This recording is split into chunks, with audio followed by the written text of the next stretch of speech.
Hey guys, Ginger here with another little Ginger Snap for you. It's just a couple days after Thanksgiving, so honestly, I'm not going to get into any big issues right now. I'm just going to take a minute and just talk about some of the things that I'm kind of thankful for. At the top of the list is the fact that God has made a huge difference in my life. Without getting into too much detail, it's I had some issues back in the day, not what most people would consider crazy, but significant enough for me. And it caused a lot of problems with some of my relationships. And he really helped me get over a lot of those. Um, I converted many years ago now to the Catholic Church. And it is one day I'll go into all of that. But just today, I'm just going to be thankful that I'm part of what is inarguably the longest running continuous organization on the face of the planet, and also the oldest living branch of the Christian faith. And those are things that very few people will argue about. Obviously, there's more I could say about it, but I'm going to stick with the things that most people will pretty much go, yeah, okay. I'm thankful for my wife. She also has played a huge role in everything that I'm thankful for. It's again, it's had its ups and downs. Marriage is a bit of a roller coaster. It can be if you're getting into it thinking it looks like a rom-com. I'm sorry, I'm going to disabuse you of that notion right now. But I am extremely thankful for my wife. She has helped me become a better person. I'm thankful for all of our children. They are wonderful. They range in age from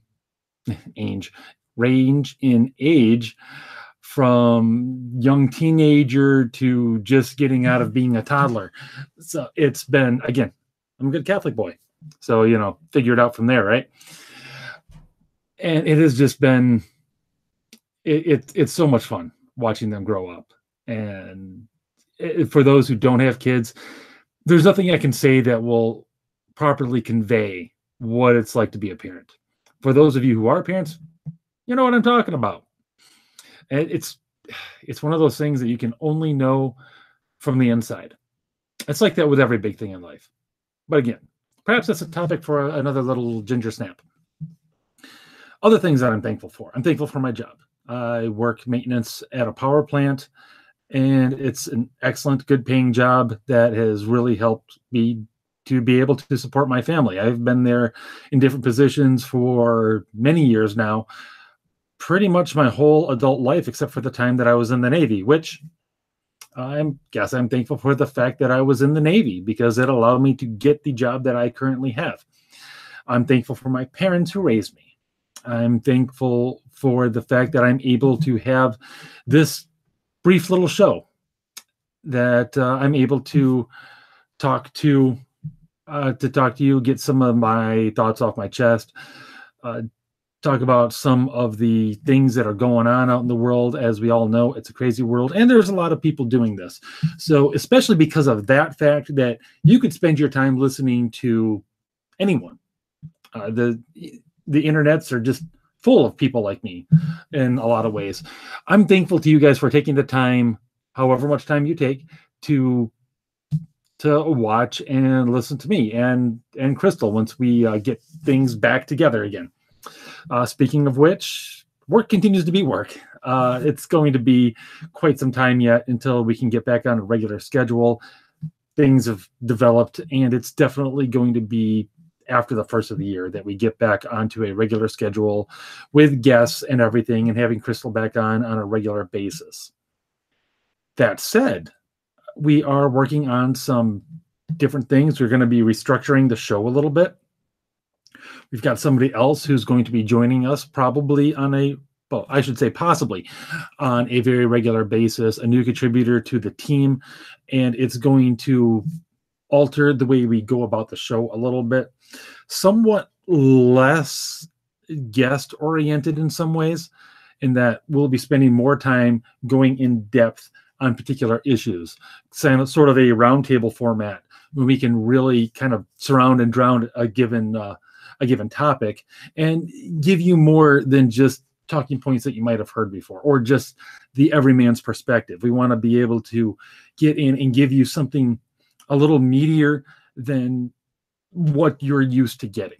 There aren't a lot of people doing that right now, and that's a problem. I don't want to just, I've said before, I don't want to just gloss over whatever the outrage du jour is. I really, really don't care that much about whatever it is we're all supposed to be upset about. I mean, it can be fun, but anyway, moving on. So look forward to that in the coming year. There's going to be a website. I'm not sure when that's going to launch yet. I'm aiming for sometime in January, but we'll see how that goes. It might be January, it might be February by the time we get it up and running. So be on the lookout for that. There will be a Fighting the Void website, hopefully with a blog where we'll be getting some articles written out for you, a little bit longer format, or if you just prefer to get your information through reading, that will be available to you. Also, we'll be linking to other shows, other, not affiliates, but just cool people that we like out there on the interwebs. There are many of them, which, again, going back to the original point of this short little show, is the various cool people on Twitter that I interact with on a daily basis. I don't want to name too many names because I'm going to forget some. I know I am. And then you might be upset. And I can't have that. I can't have that. But you know what? I'm going to go ahead and mention a few of them. Some of them would include like the Liberty Ginger, who has at Ginger Liberty on Twitter, if I remember correctly. He's got his own podcast on the Think Liberty Network. And it's he's really good. He's really good. I actually asked him. It's like he just turns on his microphone and goes. He doesn't script. So he really is that good. He's not rehearsed. He's just that good. The Libertarian Redhead, not the redheaded Libertarian, who is also awesome, but the Libertarian Redhead, Sarah James, various other members of our little ginger clan that we have on Twitter. Those are some of my favorite people. Nicolette, or Petite Nicoco. She has lots of names. She has almost as many names as she has profile pictures. If you follow her, you know what I'm talking about. There's also Lady Liberty at, I won't try to get her at, because it's like Dynamite Red, but it's Dynamite is spelled funny. So just kind of just search Lady Liberty. You'll find her. She's good stuff. There's Boomstick, who is pretty much always good for a laugh. Prometheus, Brian Niemeyer, Declan Finn. These are all some of the people that I interact with on a fairly regular basis on Twitter under the Fighting the Void account. And it's a good time. If you're not following them, it would behoove you to do so. There are any number of others, like Paleo Libertarian, of course, my co-host Crystal, Painting Pastor, known as Paige Rogers. She's pretty awesome. So by all means, David Borman. If you're not following him, follow him. He doesn't tweet a whole lot because he's a very busy man, but he's also a very intelligent man. I'm definitely thankful for having been able to meet him through Twitter. And again, just so many others that have actually helped give me inspiration for doing this podcast and helped me start to defining my thoughts a little more clearly on political matters. Because I haven't been a flat out, at least not self-identified, liberal pretty much ever. I look back and I realize that a lot of my positions once upon a time were in fact kind of liberal. So I've been definitely a conservative for a long time. But what I'm really trying to lay out is a little bit more exactly what that means. What does it mean to be conservative? So you're going to see a lot of that struggling throughout the rest of the show.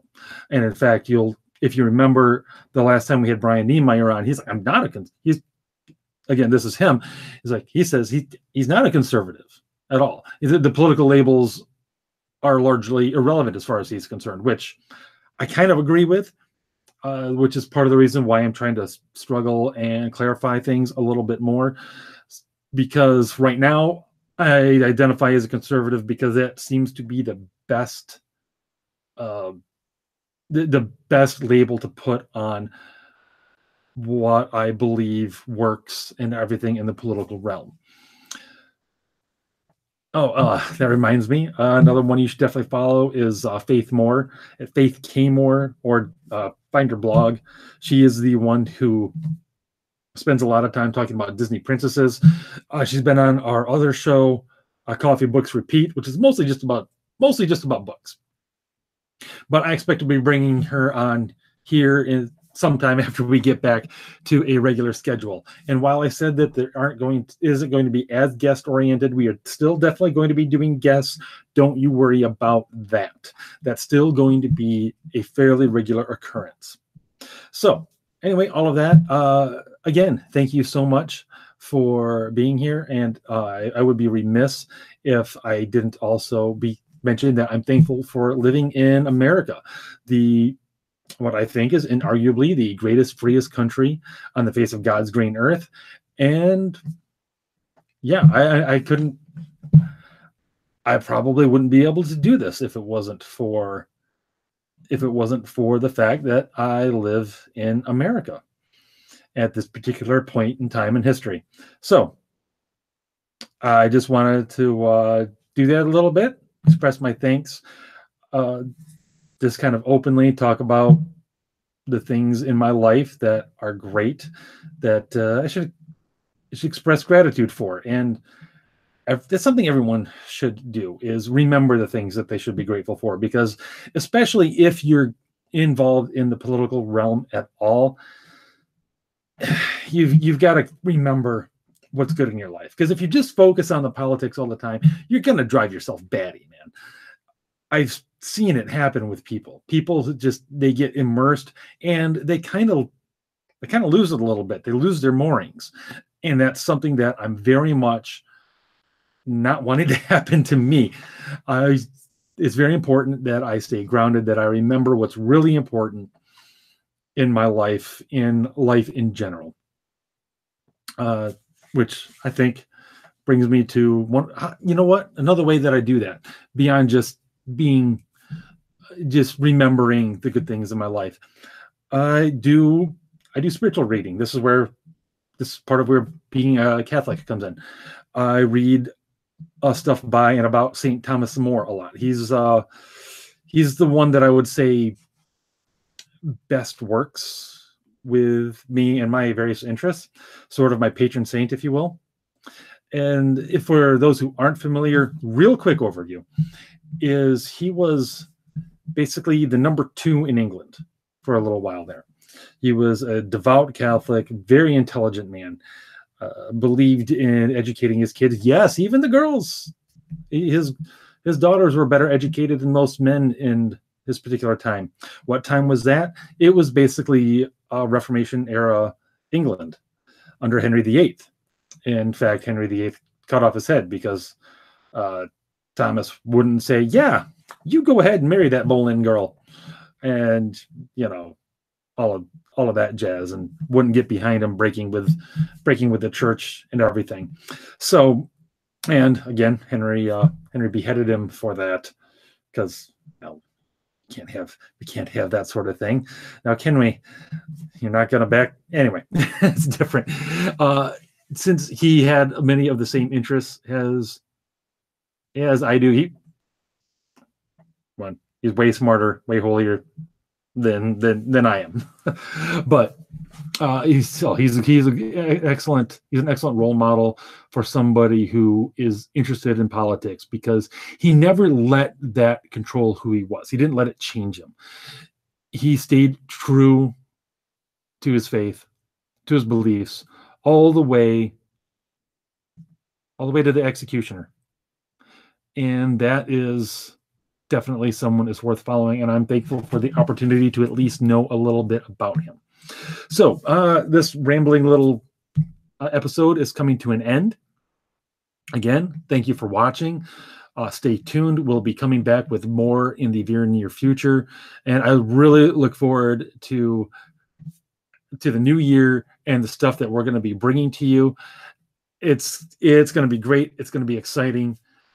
And I'm just really thrilled that I get to do this and that anyone out there cares at all. So again, thank you. Happy Thanksgiving, and I'll see you next week.